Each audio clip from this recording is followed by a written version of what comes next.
Hi, this is Cynthia Horner from Right On Digital, and I have a special guest today.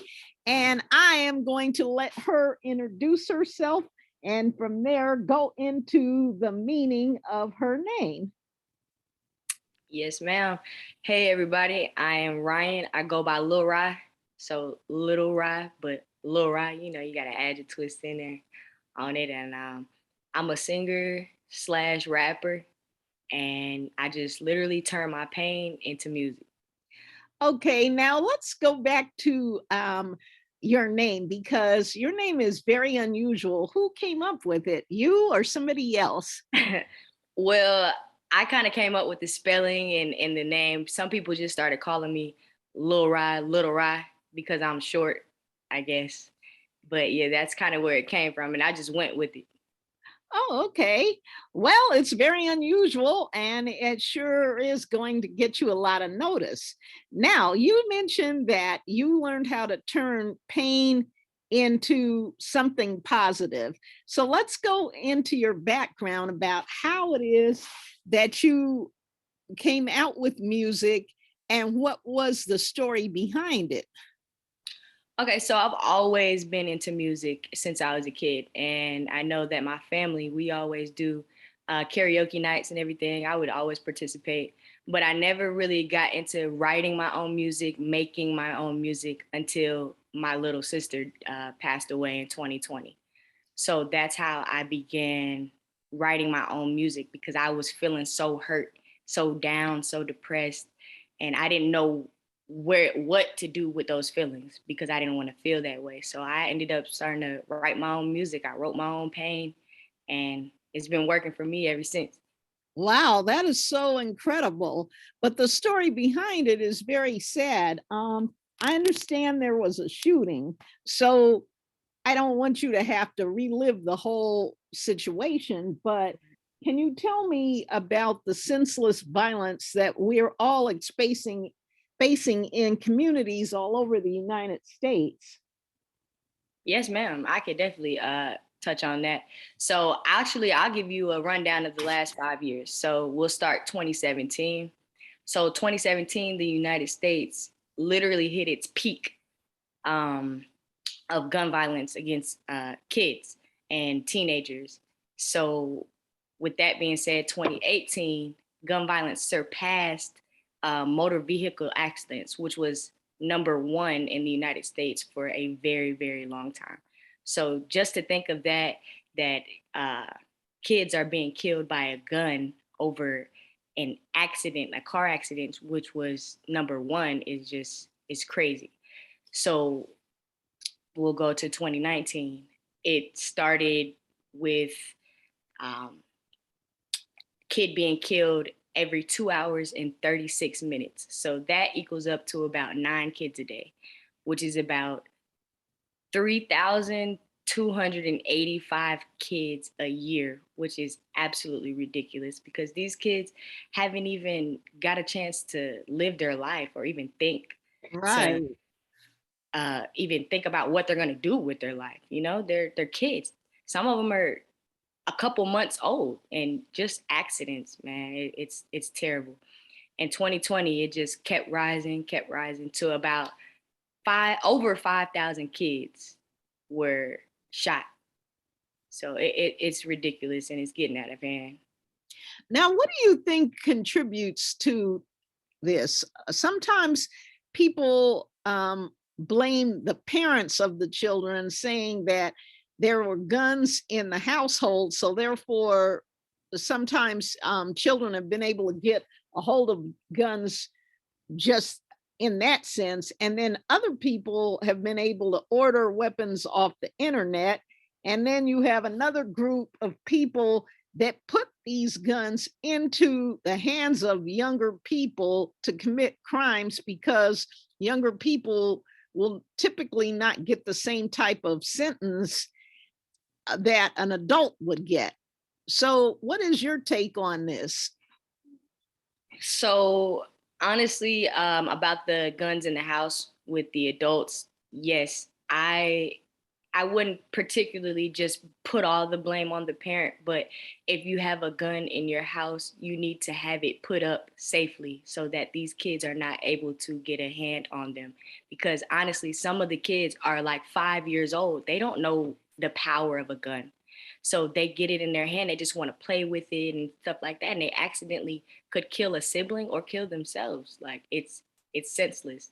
And about the guns online, yeah, it's crazy. Anyone could really order a gun, anyone, and it's sad because I don't think that guns are typically the big issue. It's the people that have the guns, the person behind the guns. They don't have, for one, they're not old enough to have them. For two, you don't have any knowledge. Like I said before, these people don't really know the power of a gun, but it could literally take someone's life. So, Right.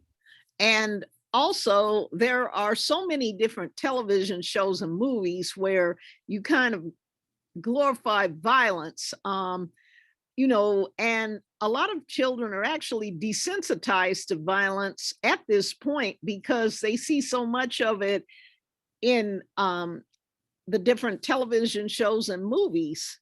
So it's almost like it doesn't really matter if someone gets shot because you're not processing it and thinking of it in terms of somebody actually dying and never being able to be around their relatives again. right. I don't think that we get that uh movie is not real life. Like I those people that die in movies are still here. So it's it's a I think it's a bit different for kids to really understand that. Like I think that they think maybe that is real life and it just doesn't matter, but it really matters. And it doesn't really affect anyone else except for the people that it's really happening to. And I could definitely relate to that because before my little sister was killed, um, of course, everybody goes around thinking, hey, this will never happen to me. That could never happen. Or have that attitude like, oh, I know what I'm doing, blase, blase. But in all actuality, no one feels that until it actually happens to someone in their family or someone close to them. So no one really feels that pain until it happens to them. Right. You're so right about all this, and you are so intelligent.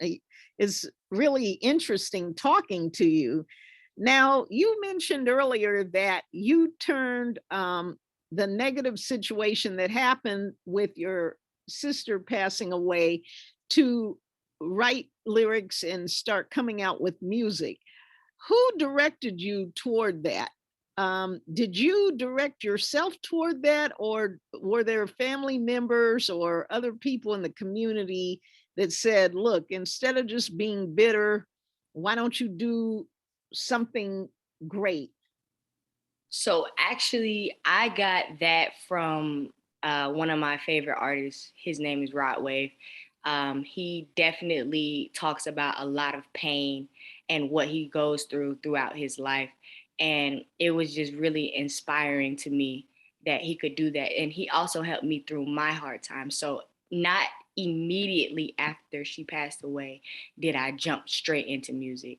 I jumped straight into listening to him, and it was soothing me, it was calming me to a sense where I was like, well, maybe it'll calm me even more if I write my own pain, I write my own music, or I use sound and feeling to create my own.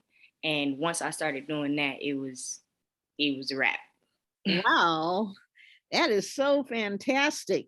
Now, tell me, who are some of the other artists that you have listened to in the past that have kind of motivated you? Is there anybody really well known that we all have heard of that you used to really love? Um, Definitely. I love, love, love Chris Brown. He's an amazing guy. Like he's an amazing artist, dancer. He does it all. I love Chris Brown. I grew up listening to Chris Brown, so he's definitely one of the top on my list. Also, I really, really adore Frank Ocean. I just I love his style. I love that he talks about literally everything. And I Oh, get a lot of stuff from them. now you have a new video that is in the process of being released. Let's talk about that. It's really nice, by the way. Thank you. So my video is called Heartless. Well, my song is called Heartless. So I made a music video to it. Uh, Basically, I wrote the song off of my feelings from what happened with my little sister. So I'm explaining that it literally felt like someone ripped my heart out of my chest when that happened. And I just expressed my feelings through that. Wow, that is so incredible. What kind of feedback have you gotten from people who've had an opportunity to look at the video? Oh yeah, they definitely love it. They love the video. They love the style I have. They love uh basically everything. Like I've gotten a lot of great feedback. I've also gotten some constructive criticism on it also. So it's been so.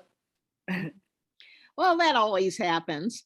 Now, let's talk about your style. You are very different from other artists. So, do you have a way to describe your style? I always describe my style as like groovy. Like I feel like I'm a groovy type person. So if anyone usually asks me that, that's the answer I give them. I feel like I'm groovy. Have you had an opportunity to do many shows yet? Actually, I've done 2 shows. I did pretty well. Uh, of course, I have a lot of things that I need to work on, and I know that. But as far as taking the crowd somewhere else, I could definitely do that. Is there a difference between your stage persona and you off stage? Um, Not typically. I'm usually always goofy and funny, but when it comes to certain things that need to be talked about, I can get serious. So I kind of try to keep my same persona. Okay. And what is your clothing style? My clothing, honestly, my clothing style is all over the place. I feel like I can rock anything. So, hey, you put me, I can put on some dress clothes. I can put on my style clothes. You know, I just, I feel like I can rock it all. Okay. Now, when are you coming out with more songs? So I'm working on an album right now, um, and it's basically a love album. So also I meant to say I don't just write strictly pain music. I write a big genre of music. Like I write about love. I write about heartbreak. I write about a lot of different things. But this album in particular that I'm working on right now is about love. So that should be coming out before the end of this year. Oh, great. Okay. Now, what are some of your hobbies and interests outside of music? Okay, outside of music, well, I'm a big sports person. I've played sports my whole life, so I'm into sports. I do that outside of work. I mean, I'm talking about work, outside of music. Um, I also really enjoy helping other people. So actually, I'm gonna say that pretty soon I'm opening up a page. It's going to be called LuhRy Speaks.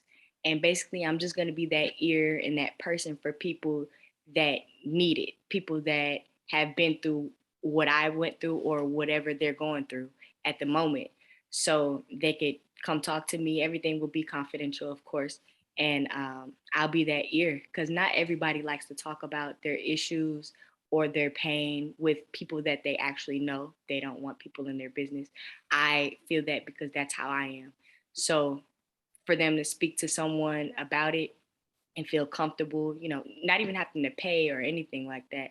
And I know that'll help. Uh, I can Okay. help some other people. Well, you really have your head on straight. Now, let's talk about your social media. How can people find you on social media? Which is your favorite platform? I have an Instagram. Instagram is my favorite platform as of right now. So you can find me on Instagram at LuhRy Official. So LuhRy Official. I'll pop up. I'll be right there. Okay, I want to thank you for this interview for Right on Digital, and good luck with everything. And I'm sure we will be connecting back with you as you come out with more projects. Thank you, Miss Cynthia. It's been an honor talking to you. I've heard so much about you, and I've read so much about you too. So it's been great. Oh yeah, this has been incredible. I can't wait to post this. So Yes, ma'am. yeah, so have a great day. You too. You do the same. Okay, thank you. Okay, All right. goodbye.